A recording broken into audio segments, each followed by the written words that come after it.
নমস্কার বন্ধুরা, বাংলা নিউজে আপনাদের স্বাগত। প্রথমেই থাকছে সংবাদ শিরোনাম।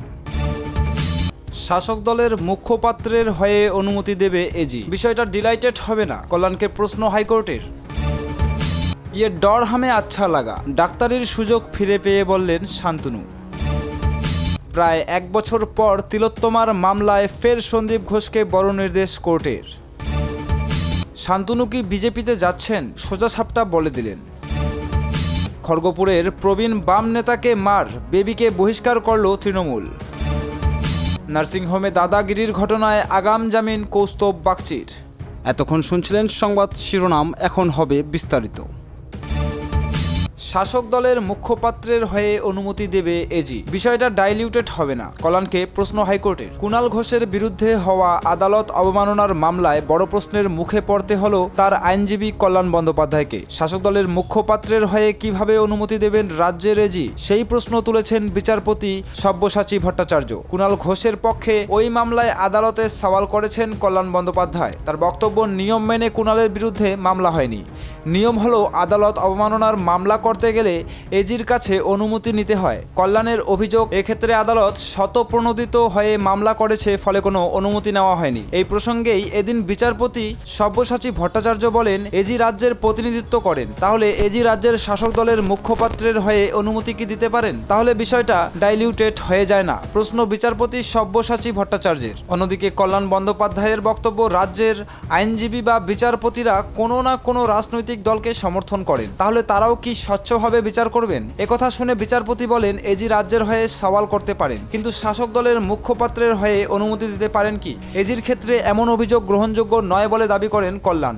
তিনি বলেন, এজি কি আইন লঙ্ঘন করেছেন? কল্যাণ এদিন আদালতে ভিডিও দেখান। তিনি বলেন, আইনজীবীদের বিক্ষোভে তাদের মুখের ভাষা শুনুন। বর্ষিয়ান আইনজীবীদের তর্ক করতে দেখা গিয়েছে। শুনানির শেষে এদিন বিচারপতি অরিজিৎ বন্দ্যোপাধ্যায় জানতে চান, অবমাননার মামলায় ন্যূনতম কত টাকা জরিমানা হয়? কল্যাণ জানিয়েছেন 2000 টাকা। আগামী 17 জুলাই ফের এই মামলার শুনানি রয়েছে।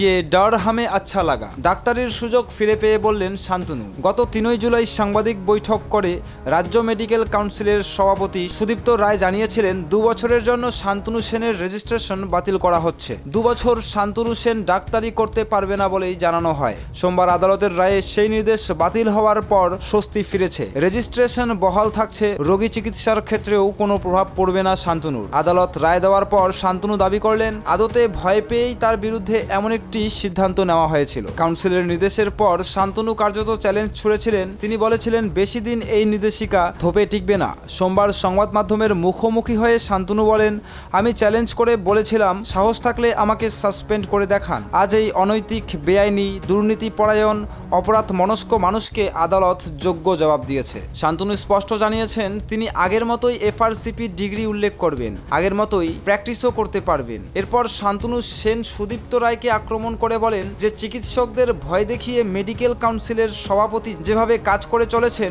সেই জন্য চিকিৎসকেরা আমাদের সরকারের থেকে মুখ ঘুরিয়ে নিচ্ছে। বয়সের ভারে সুদীপ্ত এমন কাজ করছেন বলে দাবি করেছেন শান্তনু। শান্তনু আরও বলেন, ইয়ে ডর হামকো আচ্ছা লাগা, শুধু আমাকে সরানোর জন্য যেভাবে এরা উঠে পড়ে লেগেছে তা আমার ভালো লাগছে। আমি রাজ্য মেডিকেল কাউন্সিলের সভাপতি হলে এই মুহূর্তে পদ ছেড়ে বাড়ি চলে যেতাম। এদিকে সুদীপ্ত রায়ের দাবি, তারা যা চেয়েছিলেন তাই হয়েছে। প্রায় 1 বছর পর তিলোত্তমার মামলায় ফের সন্দীপ ঘোষকে বড় নির্দেশ কোর্টের। 1 বছর হতে চলেছে আরজিকর কাণ্ডের। সরকারি এই হাসপাতালের ভিতর এক তরুণী চিকিৎসক পড়ুয়াকে খুন ও ধর্ষণ করা হয়। এই মামলায় নাম জড়ায় আরজিকর হাসপাতালের প্রাক্তন অধ্যক্ষ সন্দীপ ঘোষ ও টালা থানার প্রাক্তন ওসি অভিজিৎ মণ্ডলের। এবার ফের একবার সংবাদ শিরোনামে তারা। এই দুজনকে আবারও সশরীরে আদালতে উপস্থিত থাকার নির্দেশ দিলেন বিচারক অরিজিৎ মণ্ডল। আরজিকরে যেখানে তিলোত্তমা ধর্ষণ ও খুন হয়, সেই ঘটনাস্থল ঘুরে দেখার আবেদন করেছে পরিবার। সেই মামলার শুনানিতে সন্দীপ ঘোষ ও অভিজিৎ মণ্ডলকে সশরীরে আদালতে উপস্থিত থাকার নির্দেশ দিলেন বিচারক অরিজিৎ মণ্ডল। মঙ্গলবার দুজনকে সশরীরে আদালতে উপস্থিত থাকতে হবে। কোনো মতামত থাকলে তারা জানাবেন আদালতে। শুনানিতে রাজ্যের তরফ থেকে সরকারি আইনজীবীকেও উপস্থিত থাকার নির্দেশ দিয়েছে আদালত। আরজিকর কাণ্ডে টালা থানার প্রাক্তন ওসি অভিজিৎ মণ্ডলকে গ্রেপ্তার করেছিল সিবিআই। পরবর্তীতে জামিন পান তিনি, কিন্তু নির্যাতিতার পরিবার দাবি জানায়, জামিনের পর একবারও কোর্টে হাজিরা দেননি। পরবর্তীতে কোর্টের নির্দেশে হাজিরা দেন প্রাক্তন ওসি। তবে একা অভিজিৎ নয়, আরজিকর ধর্ষণের খুনকাণ্ডে অন্যতম অভিযুক্ত হাসপাতালের প্রাক্তন অধ্যক্ষ সন্দীপ ঘোষ। অভিজিতের মতো তিনিও এই মামলাটিতে জামিন পেয়েছেন, কিন্তু দুর্নীতির মামলায় জেলে আছেন সন্দীপ। আরজিকরের আর্থিক দুর্নীতির মামলায় তিনি অভিযুক্ত শিয়ালদহ আদালতে তাকেও হাজিরা দিতে বলা হয়েছিল, কিন্তু জেলে থাকার কারণে তাকে হাজির করানো যায়নি। তবে আজ বিচারক দুজনকেই হাজিরার নির্দেশ দিয়েছেন। শান্তনু কি বিজেপিতে যাচ্ছেন? সোজাসাপটা বলে দিলেন, তৃণমূল সাসপেন্ড করেছে তাকে। 2 বছরের জন্য তার যে রেজিস্ট্রেশন বাতিল করেছিল পশ্চিমবঙ্গ মেডিকেল কাউন্সিল, তবে কলকাতা হাইকোর্ট সেই নির্দেশ খারিজ করে দেয়। হাইকোর্টের সেই রায়ের পরই সাংবাদিক বৈঠকে বসেন শান্তনু সেন। সংবাদ মাধ্যমের কর্মীরা তাকে প্রশ্ন করেন, এবার কি বিজেপিতে যোগ দেবেন তিনি? তৃণমূল থেকে সাসপেন্ড এই নেতা স্পষ্ট জানালেন না। বস্তুত গত বছরের আগস্টে আরজিকর কাণ্ডের সময় মুখ খোলার পর থেকে দলের সঙ্গে দূরত্ব তৈরি হয় শান্তনুর। আরজিকরের প্রাক্তন অধ্যক্ষ সন্দীপ ঘোষের বিরুদ্ধে মুখ খুলেছিলেন, একাধিক মন্তব্য করতে শোনা যায় তাকে। সেই সময়েই প্রাক্তন বিধায়ক আরাবুল ইসলাম ও শান্তনু সেনকে সাসপেন্ড করে তৃণমূলের শৃঙ্খলা রক্ষা কমিটি। এরপর আবার পশ্চিমবঙ্গ মেডিকেল কাউন্সিল তার ডিগ্রি অবৈধ বলে। এদিন কোর্টের শুনানির পর শান্তনু বলেন, এই দলটা করার জন্য মার খেয়েছি, আমার পরিবার আক্রান্ত হয়েছে। মমতা বন্দ্যোপাধ্যায় আমায় 2 বার কাউন্সিলর করেছেন, রাজ্যসভার সংসদ করেছেন, দলের মুখপাত্র করেছেন, আমার স্ত্রী এখন কাউন্সিলর। আমি এতটাও বেইমান নই যে সেই দলের সঙ্গে আমি বিশ্বাসঘাতকতা করব। আমি তৃণমূলের অনুগত সৈনিক ছিলাম, আছি, থাকব। খড়গপুরের প্রবীণ বাম নেতাকে মার, বেবিকে বহিষ্কার করল তৃণমূল। সিপিএমের প্রবীণ নেতা অনিল দাসকে প্রকাশ্যে রাস্তায় জুতোপেটা করেছিলেন তৃণমূল নেত্রী বেবি কোলে। সেই ঘটনায় পশ্চিম মেদিনীপুরের খড়গপুরের তৃণমূল নেত্রীকে দল থেকে বহিষ্কার করা হলো। তৃণমূল সুপ্রিমো মমতা বন্দ্যোপাধ্যায়, দলের সর্বভারতীয় সাধারণ সম্পাদক অভিষেক বন্দ্যোপাধ্যায় আগেই বার্তা দিয়েছেন, দলে কোনো নেতাকর্মীর গুন্ডামি বরদাস্ত করা হবে না। কোনো নেতাকর্মীর এমন ব্যবহারে দলের ভাবমূর্তি নষ্ট হতে পারে। এমন ঘটনায় কাউকেই রেয়াত করা হবে না, কঠিন শাস্তির মুখে তাকে পড়তে হবে। সেই কথাই বারবার বার্তা দেওয়া হয়েছে। সেই পথে হেঁটেই বেবি কোলের বিরুদ্ধে তৃণমূল কড়া ব্যবস্থা নিল, বহিষ্কার করা হলো তাকে। গত সপ্তাহে পশ্চিম মেদিনীপুরের খড়গপুরের সিপিএম নেতা অনিল দাসকে প্রকাশ্যে দিবালোকে রাস্তায় ফেলে জুতো দিয়ে মারধর করার অভিযোগ উঠেছিল। সেই ঘটনায় অভিযুক্ত হন তৃণমূল নেত্রী বেবি কোলে। সেই ঘটনার ভিডিও ভাইরাল হয়েছিল, যদিও সেই ভিডিওর সত্যতা বিচার করেন সংবাদ প্রতিদিন.in। ওই ঘটনার পরেই রাজনৈতিক মহলে শোরগোল ছড়িয়ে পড়ে। তৃণমূলের মেদিনীপুর সাংগঠনিক জেলার সভাপতি তথা বিধায়ক সুজয় হাজরা বেবি কোলেকে শোকজ করেন। 3 দিনের মধ্যে জবাব দেওয়ার জন্য তাকে বলা হয়, কিন্তু 5 দিন পর বেবি ওই চিঠির জবাব দেন। যদিও সেই চিঠি জেলা সভাপতির কাছে পৌঁছায়নি বলে খবর, বরং রবিবার থেকে সেই চিঠি সোশ্যাল মিডিয়ায় ছড়িয়ে পড়ে। নেতৃত্বের কাছে চিঠির উত্তর না গিয়ে কিভাবে সোশ্যাল মিডিয়ায় ঘুরতে পারে সেই প্রশ্ন ওঠে। যদিও বেবির তরফে কোনো মন্তব্য করা হয়নি। তৃণমূলের মেদিনীপুর সাংগঠনিক জেলার সভাপতি তথা বিধায়ক সুজয় হাজরা বলেন, আমি বেবি কোলে শর্মার কোনো জবাবি চিঠি পাইনি অফিসিয়ালি, তাই এই মুহূর্তে আমার পক্ষে কিছু বলা সম্ভব নয়। আগে শোকজের জবাব পাই, তারপর রাজ্য নেতৃত্বের সঙ্গে আলোচনা করব। দল যে গোটা ঘটনাটিকে যথেষ্ট গুরুত্ব দিচ্ছে তেমনই মনে করেছিল ওয়াকিবহল মহল।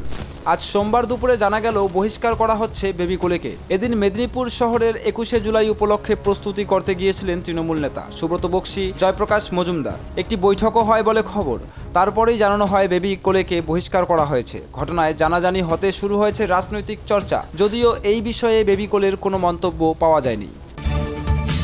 নার্সিংহোমে দাদাগিরির ঘটনায় আগাম জামিন কৌস্তব বাগচির। নার্সিংহোমে দাদাগিরির ঘটনায় থানায় হাজিরার আগে ব্যারাকপুর আদালতে আগাম জামিন পেলেন কৌস্তব বাগচি। ইতিমধ্যে পরপর 2 বার তাকে থানায় তলব করে নোটিশ দিয়েছে পুলিশ। প্রথমবার গত শুক্রবার তলব করা হয়েছিল তাকে, সেবার অবশ্য হাজিরা দেননি বিজেপি নেতা। সে কারণে দ্বিতীয়বার আগামী মঙ্গলবার তাকে থানায় তলব করা হয়। তবে তার আগে সোমবার আগাম জামিনের আবেদন করেন কৌস্তব। কৌস্তব জানান, সত্যের জয় হলো, আমার বিরুদ্ধে যে মিথ্যা অভিযোগ ছিল, যদিও পুলিশ সূত্রে জানা গিয়েছে তদন্তে সহযোগিতা করা, তলব করলে থানায় হাজিরা হওয়া, এই শর্ত সাপেক্ষে আদালত কৌস্তবকে জামিন দিয়েছে। একই সঙ্গে চিকিৎসক দিবসের রাতে নার্সিংহোমে কৌস্তবের সঙ্গে আর কারা ছিল তাদের চিহ্নিত করারও কাজ পুলিশ চালাচ্ছে বলেও জানা গিয়েছে। প্রসঙ্গত গত 1 জুলাই ব্যারাকপুরের ওয়্যারলেস মোড় সংলগ্ন বেসরকারি হাসপাতালে রোগীর মৃত্যুর ঘটনায় বিজেপি নেতা কৌস্তব বাগচির বিরুদ্ধে আঙুল উঁচিয়ে চিকিৎসকদের হুমকি, শাসানোর অভিযোগ ওঠে। ঘটনার ভিডিও সোশ্যাল মিডিয়ায় ছড়িয়ে পড়ে, তার ফলে ব্যাপক চাঞ্চল্য ছড়ায়। বেসরকারি হাসপাতালে শুধু বিজেপি নেতা নন, আরও অনেকে উত্তেজনা ছড়িয়েছিল বলেও অভিযোগ উঠেছিল। তদন্ত নেমে কৌস্তব সহ আরও একজনকে চিহ্নিত করা হয় বলেই খবর। এই ঘটনার প্রতিবাদে ব্যারাকপুর পৌরসভার 10 নম্বর ওয়ার্ডের ওল্ড ক্যালকাটার রোড সংলগ্ন কৌস্তবের বাড়ির এলাকায় একাধিকবার বিক্ষোভ দেখায় তৃণমূল। বিজেপি নেতার দাবি বাড়ি ঘেরাও করা হয়েছে,